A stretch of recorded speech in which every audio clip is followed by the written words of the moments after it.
बिस्मिल्लाहिर्रहमानिर्रहीम। नाज़रीन, आप देख रहे हैं कैपिटल वन टीवी और मैं हूं नवीस सती और मेरे साथ मौजूद है राजा कफ़ील साहब। इस वक्त एक इशू जो है वो आपने देखा होगा, गुज़श्ता 2 सालों से बहुत ज़्यादा जो है वो टारगेट भी हो रहा है, उसके ऊपर बात भी की जा रही है। वो है कश्मीर प्रीमियर लीग,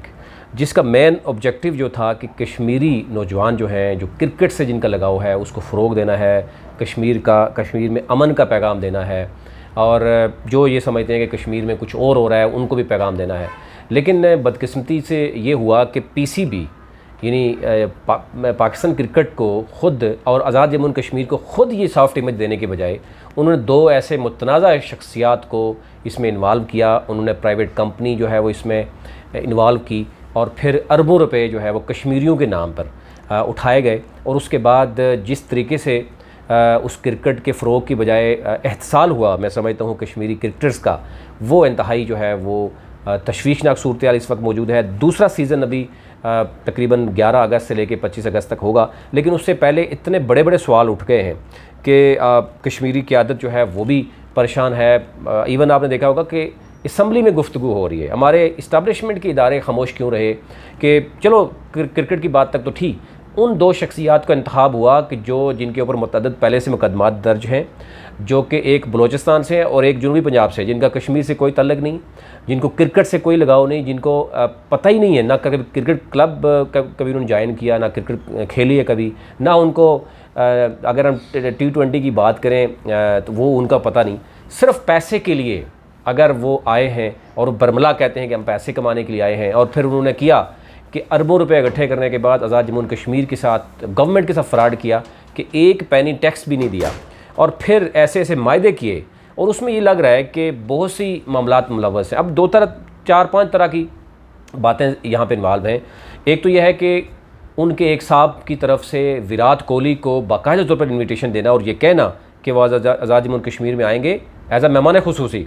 और उसमें भी इदारों का खामोश होना, आज़ाद कश्मीर गवर्नमेंट का खामोश होना, पाकिस्तान की गवर्नमेंट का खामोश होना। फिर वो यहाँ पे रुके नहीं, उन्होंने अभी 2021 के एंड में, यानी ना सिर्फ वो न्यू ईयर मनाने गए इंतज़ामिया वाले, बल्कि वो वहाँ पर एक इंडियन के साथ मायदा करके आए, जिसके डॉक्यूमेंट्स अब बच्चा जानता है, जिसको डॉक्यूमेंट्स चाहिए होंगे वो भी हम उनसे शेयर करेंगे। तो इस कदर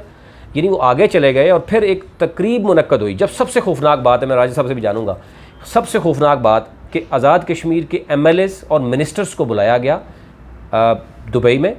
और उनको इंतज़ामिया ने कहा कि आपने यहाँ सिर्फ क्रिकेट पे बात करनी है, कश्मीरी मज़ालम की बात नहीं करनी जो कश्मीरियों पे मज़ालम हो रहे हैं भारत की तरफ से, सिर्फ क्रिकेट पे।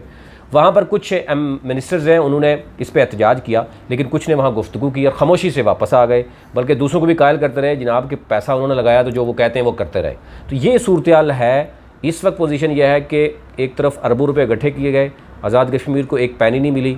SCCP में कंपनी को नुकसान ने शो किया, और इस वक्त वो लोग जो लाहौर जाने के लिए जिनके पास किराया नहीं था, मुतअद्दिद उन पर FIRs थी, फ्रॉड के केसेस थे, आज वो अरबपति बन चुके हैं। आज़ाद कश्मीर गवर्नमेंट अपने वसाइल लगा रही है, यानी अपना ग्राउंड भी दे दिया 13 साल के लिए, और उस ग्राउंड का बुनियादी मायदा अगर आप देखें तो बड़ा क्लियर है कि आपने पूंछ और बाग 2 ऐसे ग्राउंड थे जिनको फ्लड लाइट्स लगानी थी, या मुजफ्फराबाद में बाकायदा तौर पर आपने जो ऑडियंस होती हैं उनके लिए डेवलप करना था, एक मीडिया उसके लिए डेवलप करना था, यानी बहुत सी चीज़ें थी जो नहीं हो सकी। और फिर मायदा जो सामने आया उसमें कहा जा रहा है कि साबिक़ वज़ीर-ए-आज़म जो है, उनके साहबजादे और उनके अजीज़ जिन्होंने डील जो है वो इस्लामाबाद में की, और उसके बाद एक ख़त लिखा गया खामोशी से, जिसको वज़ीर-ए-आज़म ने फ़ौरन माना, और एक ऐसा मुतनाज़ा मायदा कर दिया कि 13 साल तक कश्मीरी नौजवान एक ग्राउंड में भी नहीं खेल सकते, जिनको ये कहा गया था कि 60 करोड़ रुपये लगाया जाएगा, वो अब अरबों रुपए जेब में डाल के वो भाग गए। इस सारी सूरत हाल में राज साहब मैंने पूरी एक पिक्चर आपके सामने रखी, ये हो क्या रहा है। और इसमें अब्दुल माजिद खान साहब का जिक्र हो रहा है कि जनाब वो इसमें इन्वॉल्व हैं, इसमें साबिक़ वज़ीर-ए-आज़म का कहा जा रहा है वो इन्वॉल्व हैं। और जिस दिन इसका सेकंड सीज़न का इफ्तिताह हुआ, माजिद खान साहब 5 घंटे तक सरदार तनवीर इलियास के घर बैठे रहे एक बंदे के साथ, और उनको कायल करते रहे कि आपने जाके वो करना है। बिल्कुल आपने जो हक़ाइक़ बताए हैं बिल्कुल बजा हैं। और यानी ये तो जब ये गुज़श्ता साल, जब ये 2021 में जब इसका फ़ैसला हुआ प्रीमियर लीग का, पहले ये थी कश्मीर यानी ये जो KPL है ये हमारे यानी 3-4 साल पहले जब ये मतलब जब PSL का आगाज़ हुआ तो वहाँ हमारे नौजवानों ने नाम का इंतखाब किया और हमारे जमात इस्लामी के अंसार शेख साहब हैं, उन्होंने इसका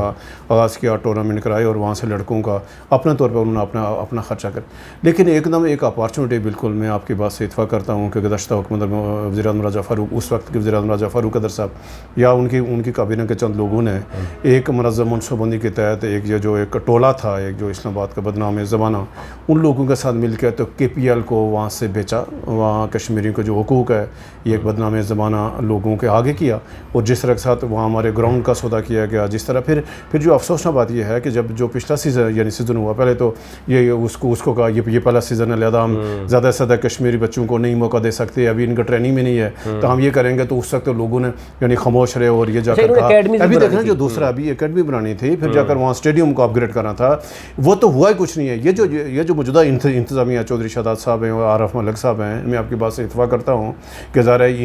इनका किरदार बिल्कुल सामने है, सब लोग इनको जानते हैं और इन्होंने कश्मीर के मासूम कश्मीरी को नाम पर, तहरीक आज़ादी के नाम पर, कश्मीर नाम पर जिस तरह से ये कलवाड़ा किया है, ये ज़्यादा देर तक ये नहीं चलेगा। बिल्कुल इनका एहतसाब होगा, सख्त तरीन इनके खिलाफ कार्रवाई होगी। ज़्यादा देर तक आप ये अपने जराइम पर पर्दा नहीं डाल सकेंगे, किसी की आड़ में जाकर नहीं होगा, बिल्कुल इसका नोटिस होना चाहिए और ये तहकीक़ात। लेकिन इसमें जो मौजूदा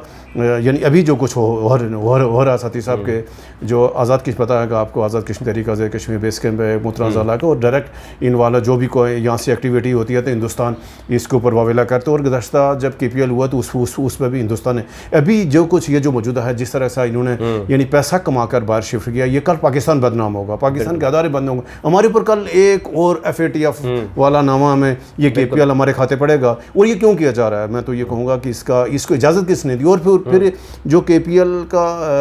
इसको चलाने के लिए जो SOPs यानी जो तय हैं, जिस तरह से PSL है या जो यानी वो दुनिया की जितने भी क्रिकेट लीग हैं वो एक कानून ज़ाब्ते के तहत चलती हैं। इसका ना तो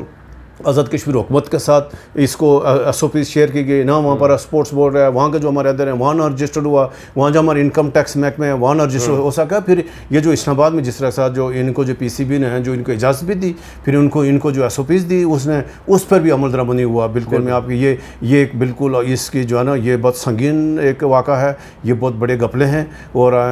मैं तो ये कहूँगा कि आज़ाद कश्मीर हो गया, ये जो मामला आज़ाद कश्मीर असम्बली में भी उठा है और हम यही कहेंगे कि इसको फौरी तौर पर आज़ाद कश्मीर को काबीना की कमेटी बने, इसकी तहकीकात हो ताकि सब चीज़ें आवाम के सामने आने चाहिए। और अभी जिस तरह के साथ ये जो अभी यानी टीमों का इंतखाब हुआ, फिर एक दफ़ा फिर जो कश्मीर के बच्चों को ड्राफ्ट किया जा रहा है वहाँ जो इस तरह के साथ, और वहाँ जो पाकिस्तान के जो क्रिकेटर हैं ये अपने औलादों को बच्चों को खिला रहे हैं, किसी भाई को किसी मामे को। तो ये जो कश्मीर क्लब है ये पाकिस्तान के जो बड़े रिटायर्ड क्रिकेटर हैं उनके बच्चों के लिए नहीं बढ़ सकता। बिल्कुल ये कश्मीरियों का फोरम है, कश्मीरी बिल्कुल नहीं है। तारफ मलिक साहब या जो यानी चौधरी शादात साहब, अगर कहीं इन्होंने पाकिस्तान के बाबू को यानी कहलाना है तो पाकिस्तान इनके पास अपना फोरम मौजूद है, यहाँ पे आए तो कम अज़ कम कश्मीर को बदनाम करे। कश्मीर का जो कश्मीर नौजवानों का जो फोरम है उनसे आकना छीने, इस पर मैक्सिमम जो कश्मीर के बच्चे हैं उनको खेलने का मौका दिया है। वो आज़ाद कश्मीर हुकूमत में वज़ीर इलियास साहब जो ख़ुद एक स्पोर्ट्समैन है और वो खुसूसी यानी दिलचस्पी रखते हैं, बिल्कुल इस सारी चीज़ का तहकीकात होनी चाहिए। आज़ाद कश्मीर के जो वज़ीर खेल हैं उनको भी इसका नोटिस लेकर इन सारे सूरत-ए-हाल को हुकूमत को इस यानी दूसरा सेशन शुरू होने से पहले एक ज़ाब्ता अखलाक बनाना चाहिए, इनका भरपूर इनकी तहकीकात होनी चाहिए। और जो इन्होंने बेज़ाब्तियाँ की हैं उसमें उनके खिलाफ कार्रवाई करके इन लोगों को। और फिर मैं एक आखिर में ये भी कहूँगा कि इस जो KPL की इंतज़ामिया में फौरी तौर पर आज़ाद कश्मीर लोग शामिल हो, वो जो इनका जो बोर्ड है वहाँ जो इनका जो यानी इसको जो चलाने के जो लोग हैं वहाँ बिल्कुल उसमें तो 80% जो कश्मीरियों को उनको नुमाइंदी मिलनी चाहिए, ताकि इसमें जो आमदन अखराजात है सारी चीज़ें वहाँ इसमें शफाफियत हो। और जब इसमें कश्मीरी है ही नहीं, इसकी इंतज़ामिया में अगर कश्मीरी नहीं होंगे, ज़रा इसकी शफाफियत कैसे होगी? तो फिर ये जवाबदेही नहीं होंगे। ज़्यादा इनकी इंतज़ामिया का जवाबदेही यानी बनाने के लिए इसको लिए बाकायदा एक मैकेनिज़्म तय किया। देखिए फ़ारूक हैदर साहब हों या पीपल्स पार्टी के हों, वो अभी अथॉरिटी पे आपने देखा होगा कि टूरिज़म अथॉरिटी पे बहुत सी बातें करते हैं कि जी बाहर से ये हो जाएगा, लेकिन एक KPL जो कि 100% बाहर के लोगों ने उसको रजिस्टर कराया। आज KPL के तमाम स्टेक होल्डर देख सकते हैं, उन्होंने अरबों रुपए कश्मीर के नाम पे इकट्ठा किया, टैक्स नहीं दिया, उस पे एक तो फारूक हैदर साहब पे डायरेक्टली इल्ज़ाम है कि उस वक्त क्योंकि जो मुश्ताक मिनाज साहब थे उनके भी तहफ़्फ़ुज़ात थे। देखिए अभी हुकूमत तो इनकार हो गई है ना, हमारी हुकूमत के लेकिन जो तहक़ीक़ात क्यों नहीं कर रही? उन्होंने इनकार कर दिया कि इस KPL का उन्होंने कहा कि बिल्कुल उसने वहाँ असम्बली में सवाल के जवाब में आज़ाद कश्मीर की हुकूमत के नुमाइंदे ने कहा कि बिल्कुल इसका हमारा इस हुकूमत का, क्योंकि अगर ये फारूक हैदर साहब की जिम्मेदारी थी कि जब ये पिछली दफ़ा इनका जब इसे मंजूरी हुई तो उसको वहाँ एक इसको कानूनी दायरे में लाना चाहिए था, जब नहीं किया तभी अभी मैं कहता हूँ कि मुझे तो हुकूमत के पास वक्त है, इनको फौरी तौर पर आइन कानून ज़ाब्ते में लाएँ, इनके खिलाफ वहाँ इनका यानी जो पिछला सेशन है, पिछला सीज़न हुआ वहाँ इसके बिल्कुल उसकी छानबीन हो, जो करप्शन हुआ सख्त तरीन उनके खिलाफ कार्रवाई हो, और जो मौजूदा हो रही है इसकी शफाफियत हो, जो पिछला हो गया लेकिन इसकी शफाफियत यकीन होनी चाहिए ताकि आइंदा कोई ना कर सके। बहुत से ऐसे रिटायर्ड खिलाड़ी मौजूद हैं जो कि बेसिकली आज़ाद जम्मू कश्मीर से हैं, बहुत से ऐसे इस वक्त क्रिकेटर्स टैलेंटेड मौजूद हैं जो कश्मीर से तल्लक है। फिर कश्मीर गवर्नमेंट अगर चाहे और PCB चाहे तो वो उन्हीं लोगों के थ्रू अब कश्मीर में इमेज बहाल कर सकती है, बजाय इसके कि आपको एक बंदा बलोचिस्तान से इंपोर्ट करना चाहिए जिसके ऊपर